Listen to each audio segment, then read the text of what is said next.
മകൻ V A അരുൺകുമാറിനും മകൾ ആശയ്ക്കും അകലത്തായിരുന്നു എങ്കിലും എപ്പോഴും ഒപ്പമുണ്ടെന്നുറപ്പുവരുത്തിയ അച്ഛനായിരുന്നു വി എസ്.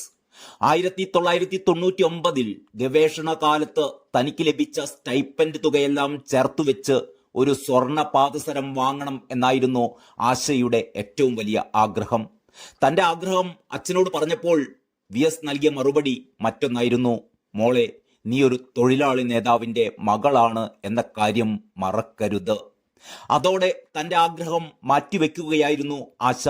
പിന്നീട് വിവാഹത്തിനാണ് ആശ അച്ഛൻ്റെ അനുവാദത്തോടെ ഒരു സ്വർണ്ണ പാദസരം സ്വന്തമാക്കിയത്. അടിയന്തരാവസ്ഥക്കാലത്തെ മറക്കാനാവാത്ത ഓർമ്മകളും ആശ പങ്കുവെക്കുകയുണ്ടായി. വി എസിന്റെ വീടും പരിസരവും പോലീസ് വളഞ്ഞ ദിവസം പുലർച്ചെ 3 മണിക്ക് തങ്ങളുടെ വാതിലിൽ പോലീസ് തുടരെ കൊട്ടുന്നത് കേട്ടാണ് ഉണർന്നത്. അന്ന് തനിക്ക് പ്രായം 7 വയസ്സു മാത്രം.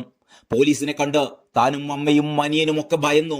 എന്നാൽ അമ്മയെ ആശ്വസിപ്പിച്ച അച്ഛൻ തനിക്കും അനിയനും ഉമ്മ നൽകി വാരിപ്പുണർന്ന ശേഷമാണ് പോലീസിനോടൊപ്പം ജയിലിലേക്ക് പോയത്.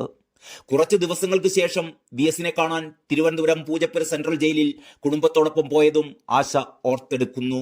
താൻ അച്ഛന് കഴിക്കാനായി ഒരു ഓറഞ്ചുമായാണ് പോയിരുന്നത്. എന്നാൽ സ്നേഹത്തോടെ ആ ഓറഞ്ച് തനിക്ക് തന്നെ തിരിച്ചു തരികയായിരുന്നു. 1968 ജൂലൈ 25 മൂത്തമകൾ ആശ ജനിക്കുന്നത്.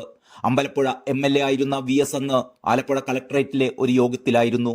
കുഞ്ഞായിരുന്ന ആശയെ വീട്ടിലേക്ക് ആദ്യമായി കൊണ്ടുവന്നപ്പോഴും വി എസ് പൊതുപ്രവർത്തകന്റെ തിരക്കിലായിരുന്നു. 2 വർഷത്തിന് ശേഷമാണ് ഇളയ മകനായ അരുൺകുമാർ ജനിക്കുന്നത്. അരുൺകുമാറിനെ അപ്പു എന്നായിരുന്നു വി എസ് വിളിച്ചിരുന്നത്. തിരക്കുകൾ കാരണം വി എസ് മക്കൾക്കൊപ്പം ഉണ്ടാവുക അപൂർവമായിരുന്നു. തിരക്കിനിടയിലും ഓടിയെത്തുന്ന അച്ഛൻ്റെ കയ്യിൽ മക്കൾക്കുള്ള മിഠായി പൊതികളും ഉണ്ടായിരുന്നു.